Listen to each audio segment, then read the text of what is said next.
非常欢迎大家今天来到下午的这个分享环节。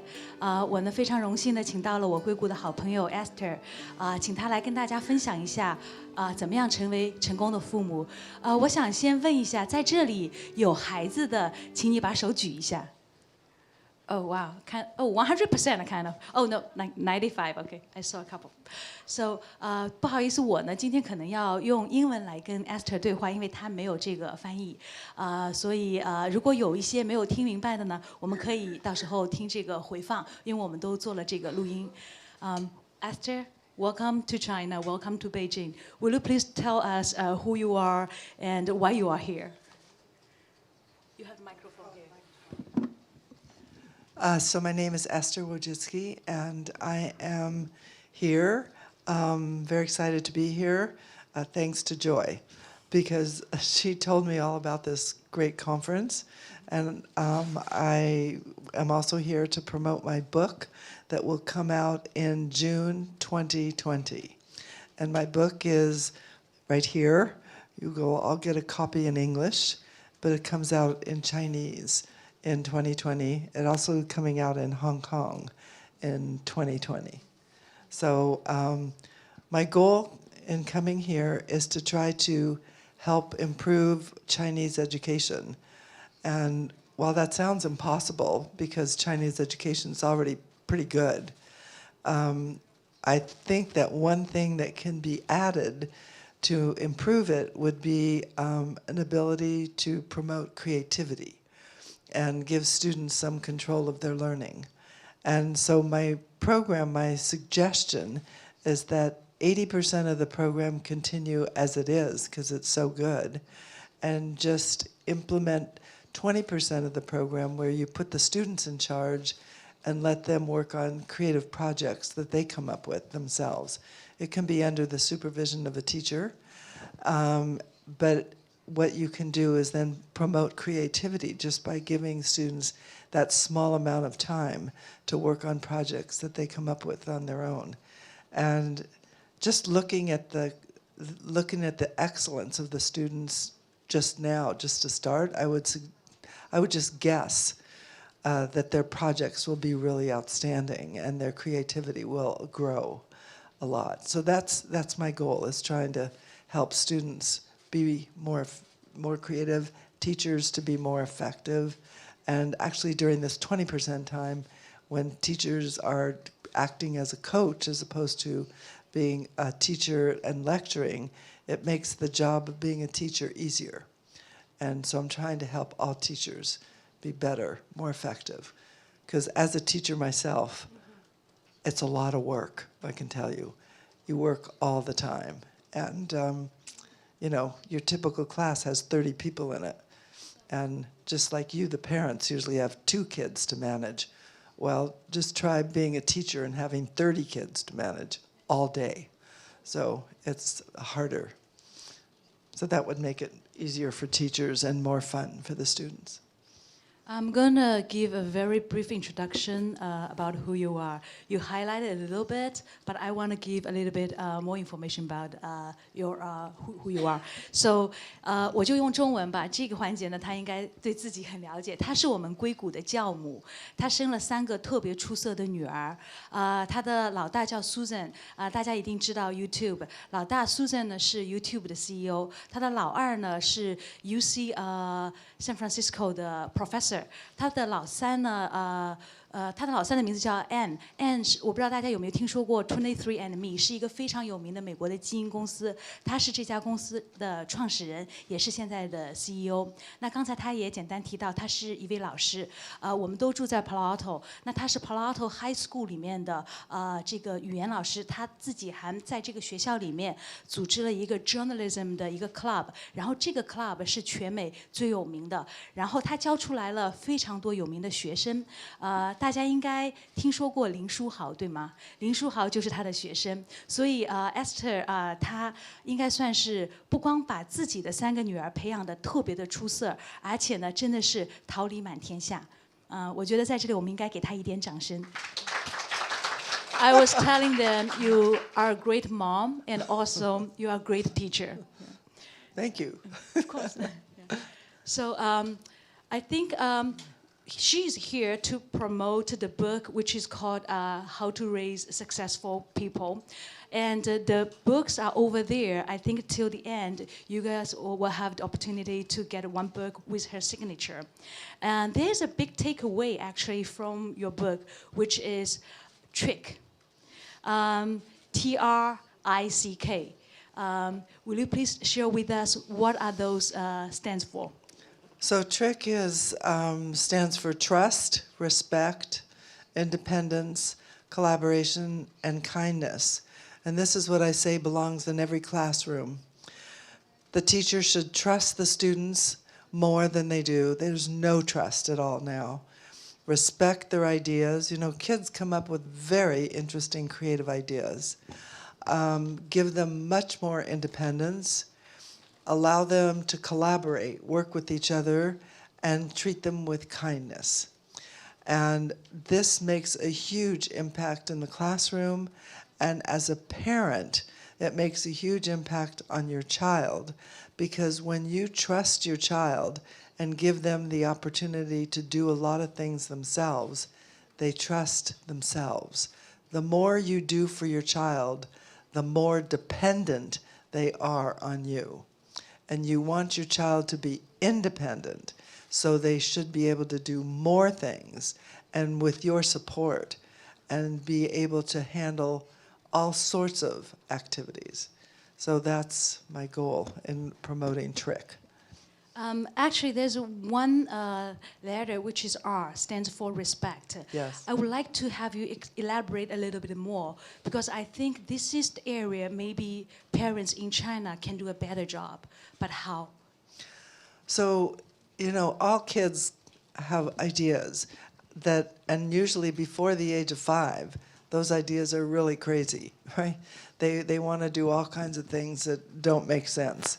But what you can do is you can let them talk about their ideas, let them think it through themselves, instead of you just saying right away, oh, that's terrible. You know, what kind of crazy idea is that? Give them an opportunity to sometimes, even if the ideas are crazy, as long as it's not hurting anybody, let them try it. Because they then respect themselves.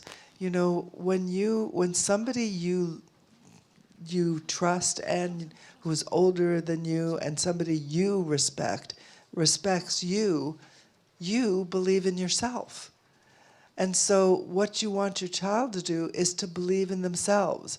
I was talking to some students just now, this morning, and one of the students said, by the time they're in 3rd grade, they're afraid to ask a question. And why are you afraid to ask a question? Because they're afraid to make a mistake. They don't believe in themselves. They're so used to being told that they're wrong, and they're not treated with kindness when they make suggestions or any kind of mistake. They're not treated with respect. I think that has a negative long-term impact on their ability to be creative, because they're afraid that somebody's going to make fun of them. And so if you just look at Elon Musk, who I think is probably one of the most creative people on the planet, you know, a lot of his ideas, as far as I can tell, they sound a little crazy to me. I mean, I'm not going to Mars. Somebody will. Maybe somebody will, you know, but I'm telling you, you know, in order to break the frontiers, in order to do things that are different, you have to have some respect for yourself and your ideas, and you have to be willing to pursue those ideas, no matter what other people say. Great. I know you have raised 3 off-chart successful daughters, but I bet there have been some challenges when you're raising them. Will you please share some of them with us today? So there have been a lot of challenges. You know, no parent raises a child without challenges. So don't think that I didn't have a lot of challenges. So I can just give you one important challenge, one big challenge. So my daughters all really like to travel. And my daughter Anne, for example, she decided that she wanted to take a trip. And her idea of a trip was to go from Turkey through Eastern Europe, all through the Trans-Siberian Express. And I said, okay, Anne, it's okay for you to do that as long as you have a tour. Have somebody else with you, you know? Why not? I only found out later that her tour included a tour of one. She was by herself. And not only did she go through Russia and Siberia, she went into Tibet and then all through China by herself for 2 months. How old was her? She was 22 years old by herself. And she only called me. There was no cell phones at that time. She called me when she ran out of money. That's typical, actually, right? Yes. And otherwise, you know, fortunately, if she wouldn't have ran out of money, I don't know, she would still be here, I guess. But for her, it was a wonderful experience. She talks about it. Everybody was very nice to her. She had a great time. So that was a challenge for me, you know. Mothers, you always worry. So if I give you a chance so you can go back in time and redo the parenting thing, are there going to be any things you will change, do it differently? Well,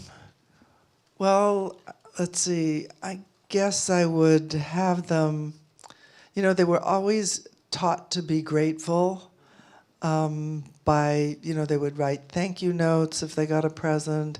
We were always saying thank you and being kind and so forth.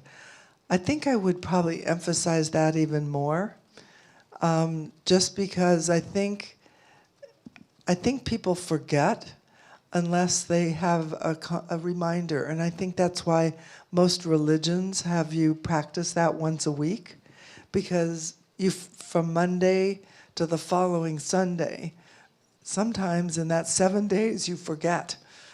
Because I think we all need to be grateful for what we have, and it's important for them to realize, and then for, you know, the children, all children to realize. So I think I would have built that in to the schedule somehow on a regular basis.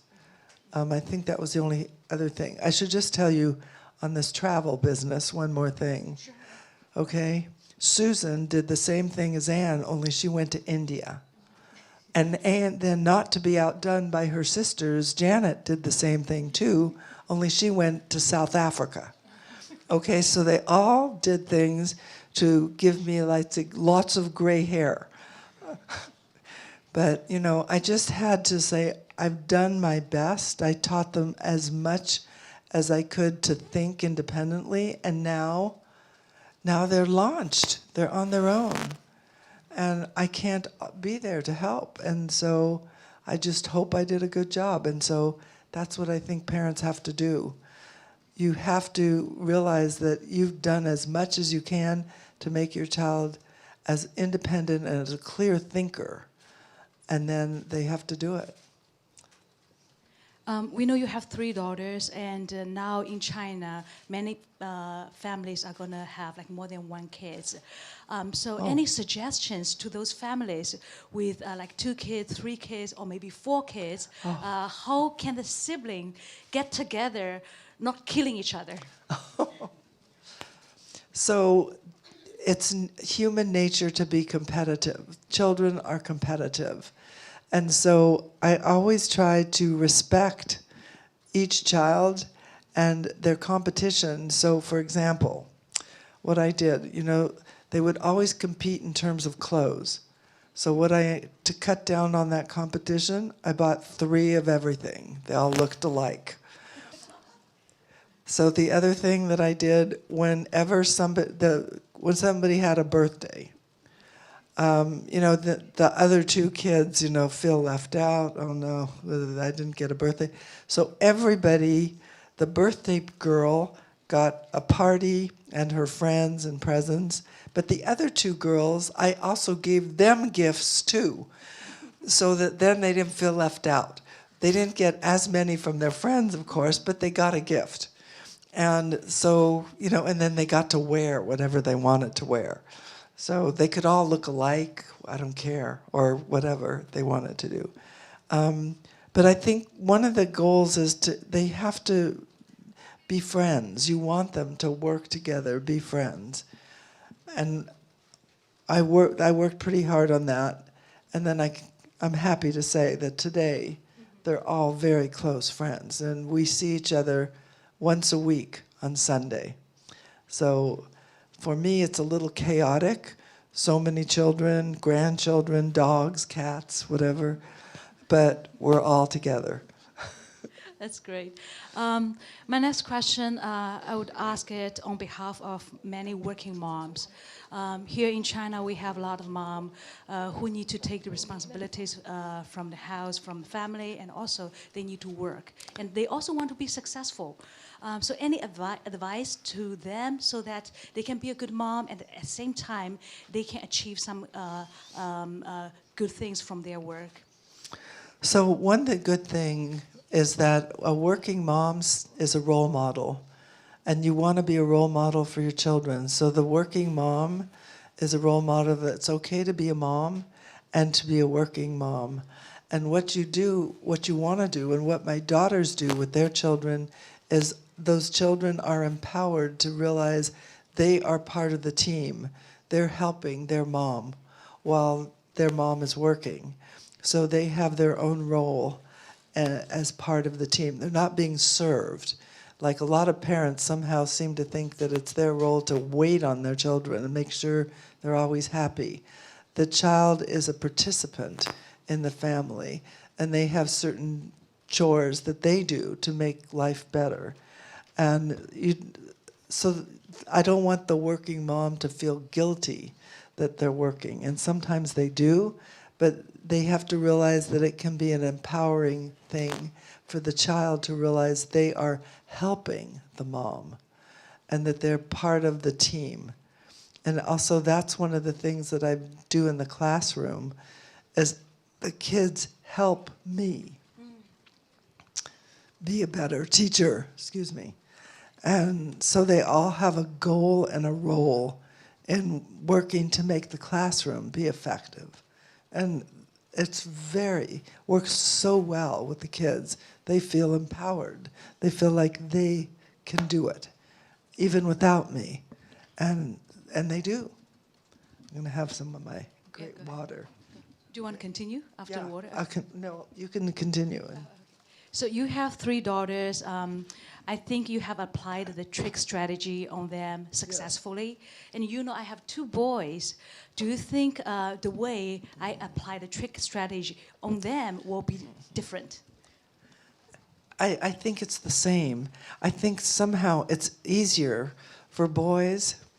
And I know some people think maybe it's the reverse, but it's easier for boys because with little boys, you expect them to be creative, you expect them to be smart, you expect them to be able to handle things on their own. But with little girls, just think about what people compliment little girls for. Oh, you're so cute. Oh, you're so sweet. Oh, here you are. Oh, you're bringing your daddy a cup of tea. Oh, that's so sweet. They don't say that to little boys. Okay? So I think, little boys, they're already independent, and you want to encourage that. But I think with little boys, they could also be encouraged to be more, helpful. And so they can, when they grow up, it can be a partnership, not just one person is in charge and the other one is not. Good sharing. I would do that to my 2 boys as well. Yeah. Yes, please. Telling them how cute they are, how good they are. Well, they are cute, actually. Yeah. They can still be cute. Yeah. So actually today we have the VIP audience here, and many of them are also the influencers from the industry and also from the parenting education area. That's so great. I would like to open to the floor. I know some of you guys may have questions you guys want to ask after. So if you raise your hand, raise up your hand, we will pass a microphone to you so you can ask the question. Yeah. So you're welcome to ask any question. I should just tell you, in my classes, no question is considered a silly question or a bad question. In fact, kids can ask the question as many times as they want. Same question, fine. Great. So I just want to tell you what the way the whole thing is. Yes. So here's one. Do I need a mic? I think you need the mic. Yeah. Okay, great. You can say your name, which company you work for, Sure. and the question. Yeah. Okay, great. Thank you, Esther and Joy. My name is Shirley. I'm the founder and CEO of Buzzkit. Esther and I actually met 2 years ago at Palo Alto High, so it's nice to see you here in China. I think you mentioned, in your speech, you mentioned how to instill the creativity in the children's education, right? Yes. And also in some of the guests, I think speakers mentioned today how to use technology to promote, I think, standardization and efficiency. So my question is, as educator, how you balance, the creativity versus standardization and efficiency? Because from words perspective, it seems those two words are contradictory to each other. Well, Thank you. it is somewhat contradictory. So standardization, that was the goal of the 20th century. Everybody had to have the same education because we were all working in factories. And you needed to be able to hire somebody with a standard background. You wanted to make sure they could read and write and do things. But today, you want everybody, we assume everybody has these skills, but now we're at the next level, which is innovation and creativity. And you can use technology to enhance that, because technology enables students to find information online quickly. Before that, they used to have to go to the library. So for example, like right now, for me, it's kind of an interesting experience. I don't have access to my cell phone or my computer because, I was using Gmail, and this is blocked here in China. So I have no email, I have no computer, and I have no cell phone. So I was just thinking about what it was like before the tech revolution, and this is what it was like. It's exactly right, just like it is right now for me. If I wanted to find out any information, I had to go to the library. That was it. I used to spend a lot of time at the library. I cannot tell you, every week my children went to the library. We had a laundry basket, and we'd check out books.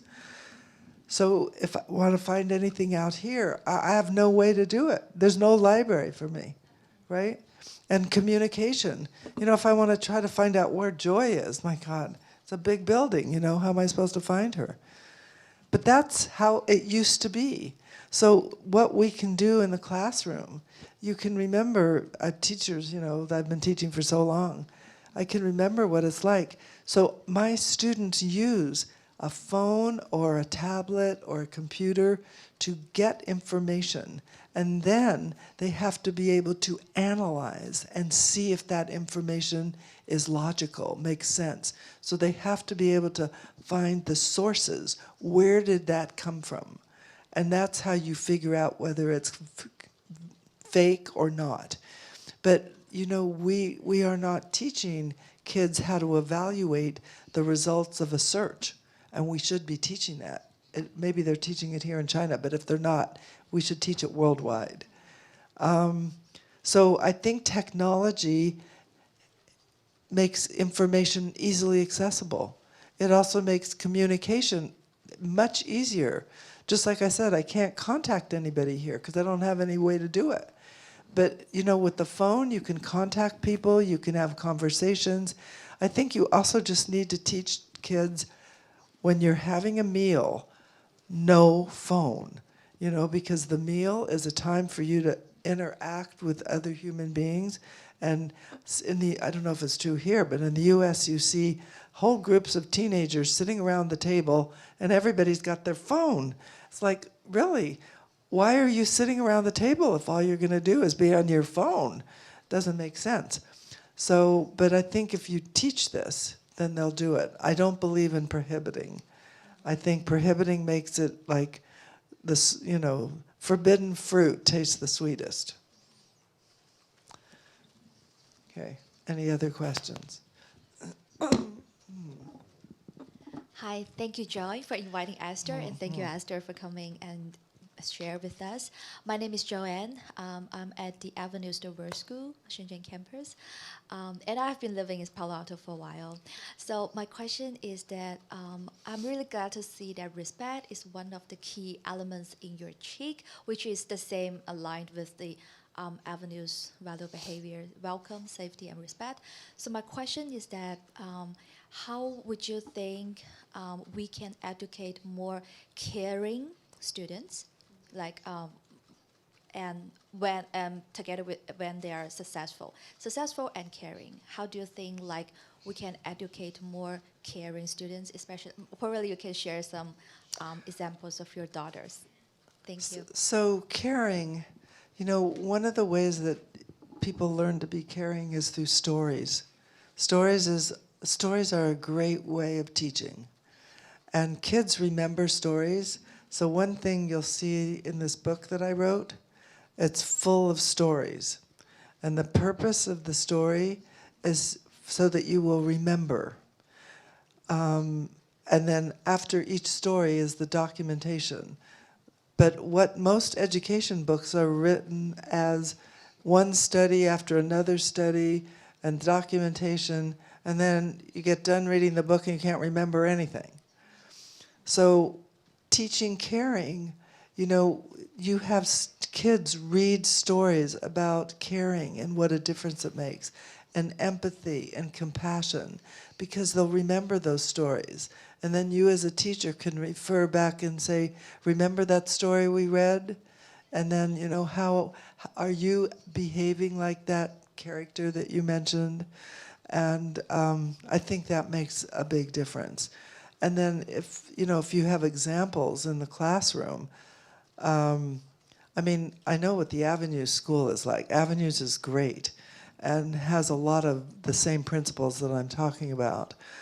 And so what I always do when kids are really exemplary and do good things is I always point it out and say, oh, thank you, and I don't try to make other kids feel bad, but I just want to point out that that's really good behavior, that you were really helping at that time. So that's the way that I think is the most effective way to teach it.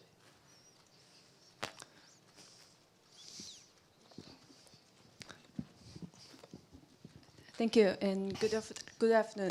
I'm Diane, and the 12th International Camping Congress will happen in China next year, and I'm in charge of the conference right now. My question is, camp education industry is developing very fast in China. So my question is that, have your daughters have been to summer camp in the US, and what do you think about the function of the camp education or camp for kids? Thank you. So some summer camps are very good. There's a spectrum of summer camps, and a lot of camps today are doing tech. They're tech camps where they bring the kids in and they teach all these tech skills, and then they have like an hour of play, and then they go back to more tech. I am not sure I like these camps, I'm sorry to say, because... But have any of your daughters attended any camp like that? No. Ever? Never. Never. I was focused... So, I focused on social emotional skills. I focused on being able to get along in the world. They never went to any camps like that because... Just even I was instructional supervisor for English, hiring teachers. So what did I look for when I hired a teacher?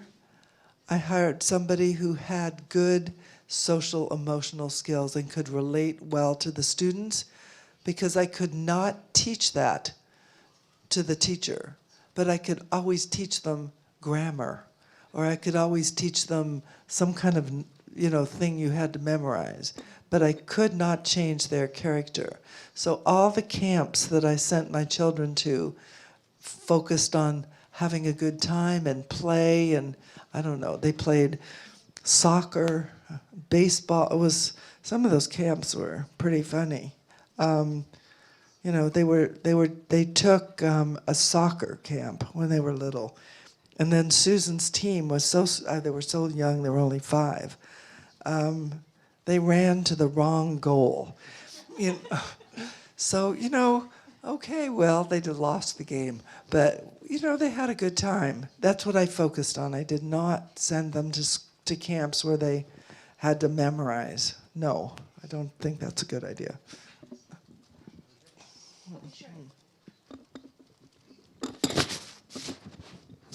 两位下午好，我是2个孩子的父亲，同时也是时间之道的创始人。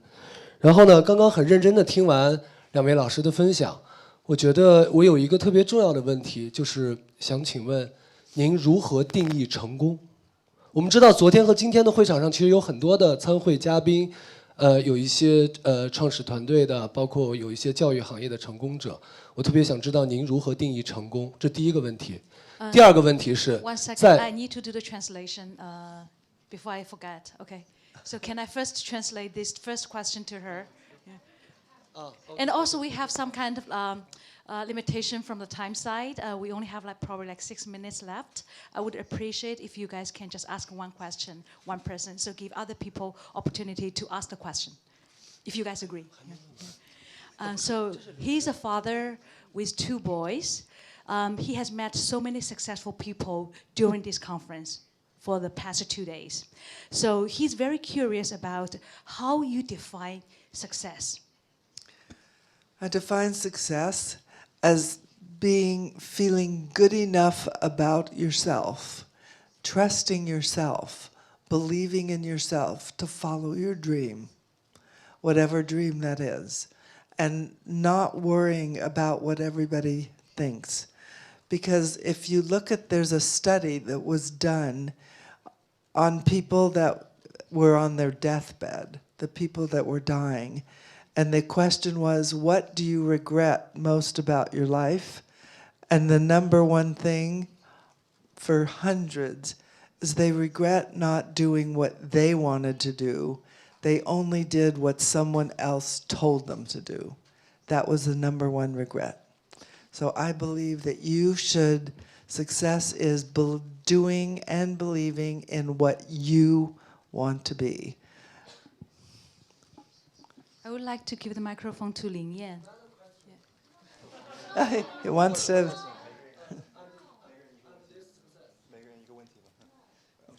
Lin Yan, please. And hi, so I am an entrepreneur myself, and I also have a daughter of 5 years old. I have a very practical question, which I think many of the parents have. It's about boarding school. So I went to boarding school myself when I was young, and I think Chinese parents have very different opinion about boarding school than Western parents. Because when I very proudly told Western parents that I went to boarding school because it's the best in town, the Western parents would look at me in such a sad way and say, oh, what happened to you? It's like only orphans go to boarding school. And I would like to know your opinion about boarding school as a system. And if you would send your kids to boarding school, which age is the most appropriate one? So maybe I have to ask you a question. So did you like your boarding school?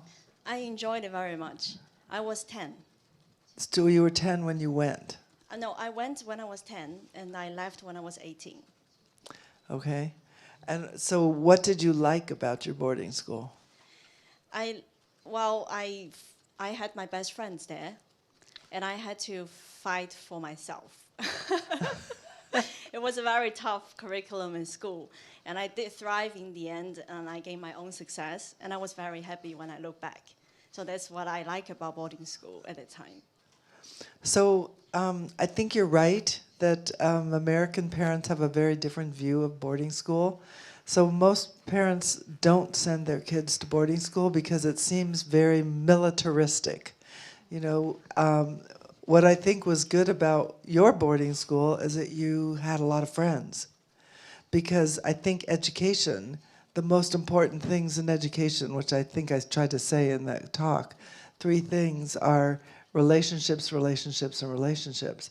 So if you have really good relationships at your boarding school and you feel good about yourself, then yes, send your child to boarding school.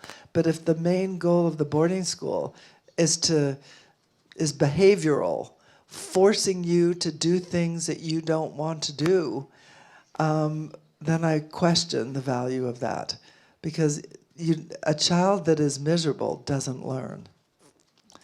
So I think you had a good boarding school. Thank you very much.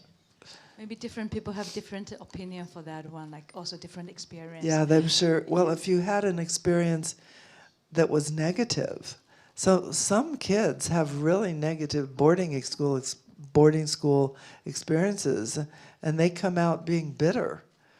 And you don't want that. You know, if your child is happy there, that's a different story. But if they miss you and they're homesick and they don't want to be there, and that's not good. We have some time for one more question only.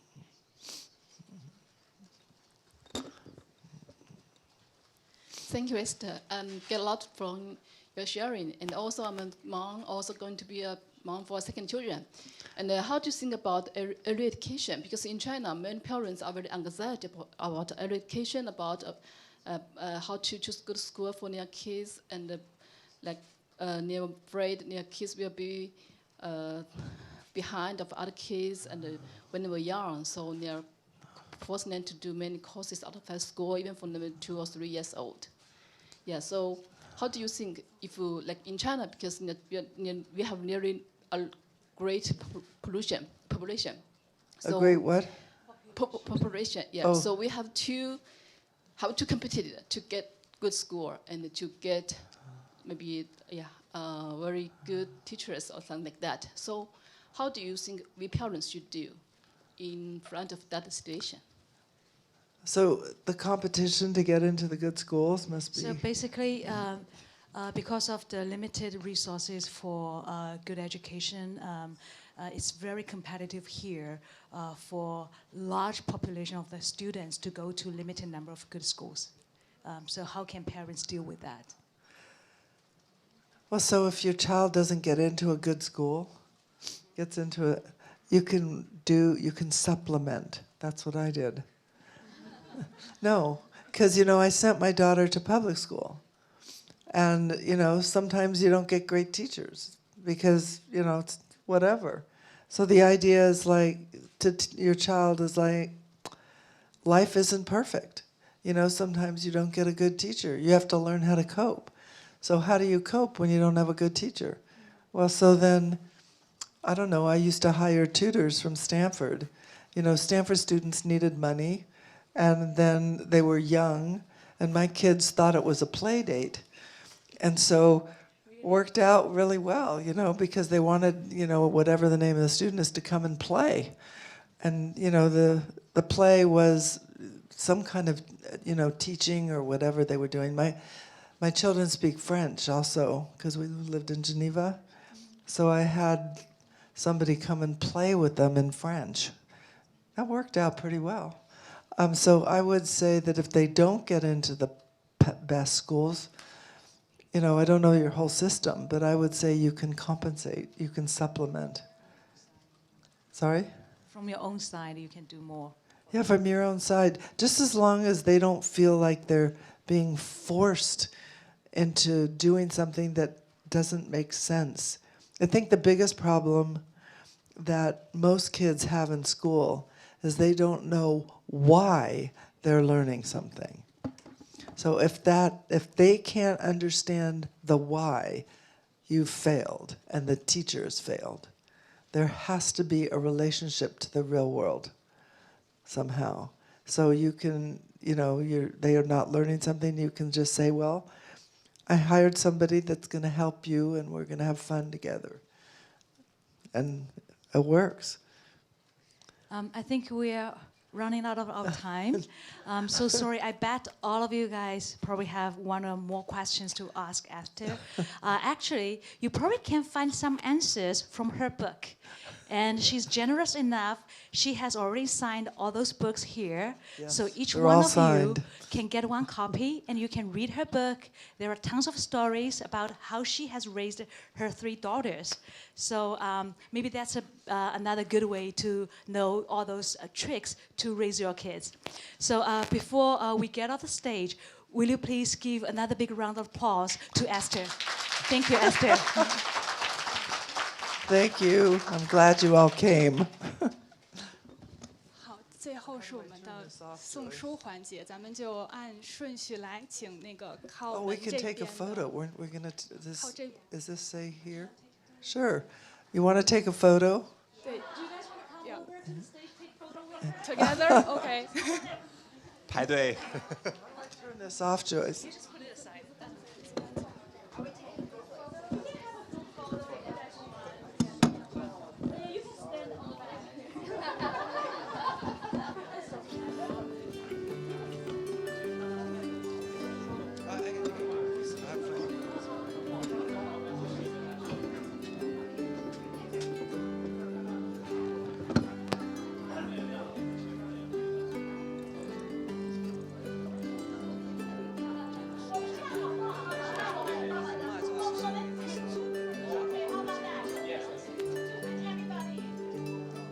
好，请大家上台，请大家上台一起照一个合影啊，分2组啊，好，分2组。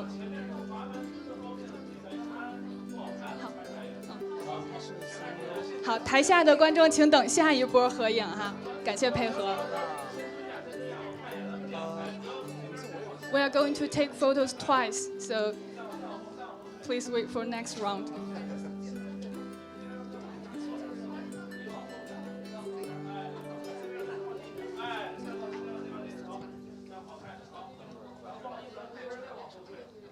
他有提到一些敏感的东西，我稍等，我查一下他的大大是什么意思。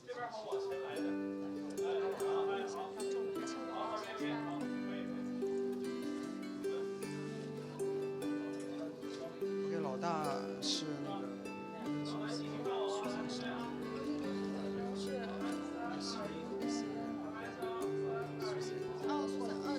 请合完影的嘉宾在这边稍等一下 ，Esther 会有书一会儿送给大家。来，刚才没照相的大家可以上台。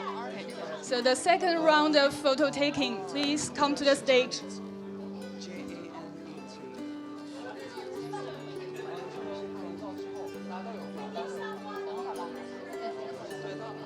好，第一排的你可以跟他聊一聊。第一排的嘉宾，请不好意思，请稍微蹲一下，谢谢。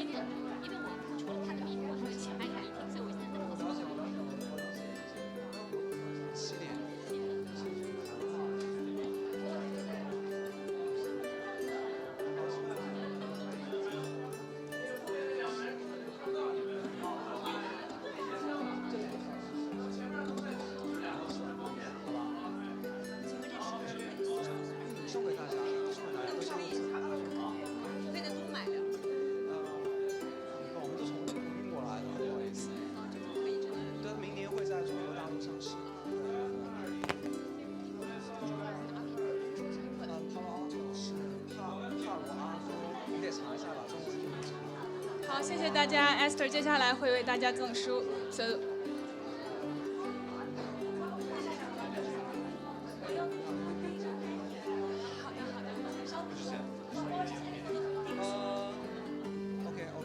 我得问一下那个，有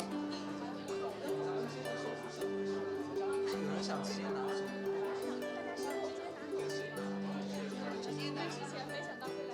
因为之前没想到会来这么多人，这样给我。来，这样 ，Esther 呢为每位嘉宾呢准备了一本他自己签名的这本书《How to Raise Successful People》。在中国还没有上市，我们这个书呢是从美国给大家买回来的，所以现场的嘉宾呢人手一本，然后呢由 Esther 送给大家，好不好？然后我们签出来的数量有限，到最后呢，可能也得 Esther 签完了再给大家。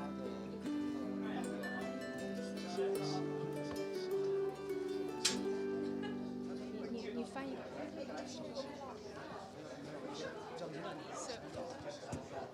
So Esther, yeah. So Esther's next mission is to send the books. So Esther's next mission is we're going to give book. Yeah. Please give the books to our guest. Thank you.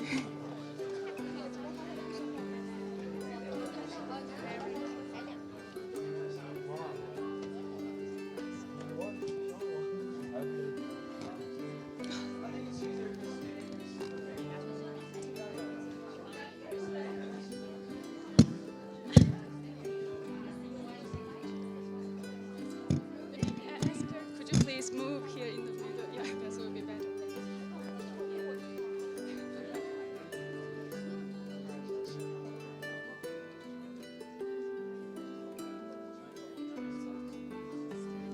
'll be here. I'll be here. Thank you so much. Yes, message me. Okay.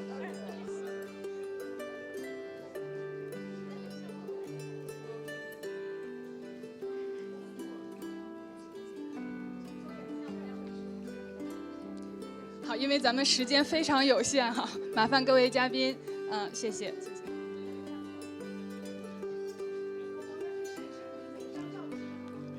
哎，对，咱们就请摄影师给每一位嘉宾来照吧，谢谢大家哈，因为咱们时间实在是太有限了。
大家不要多领哦，就自觉的，好不好？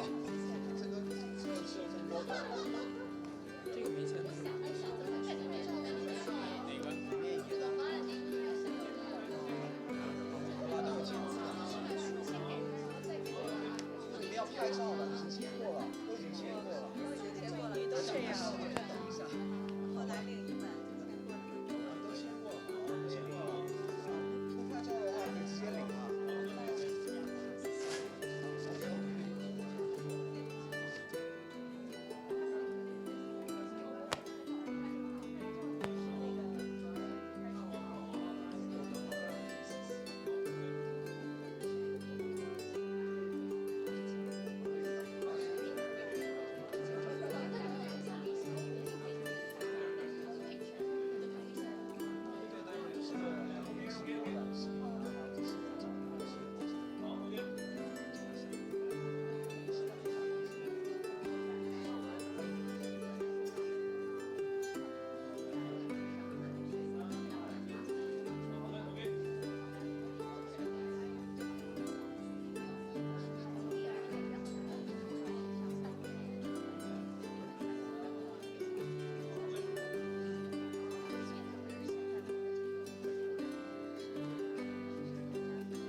刚才有嘉宾。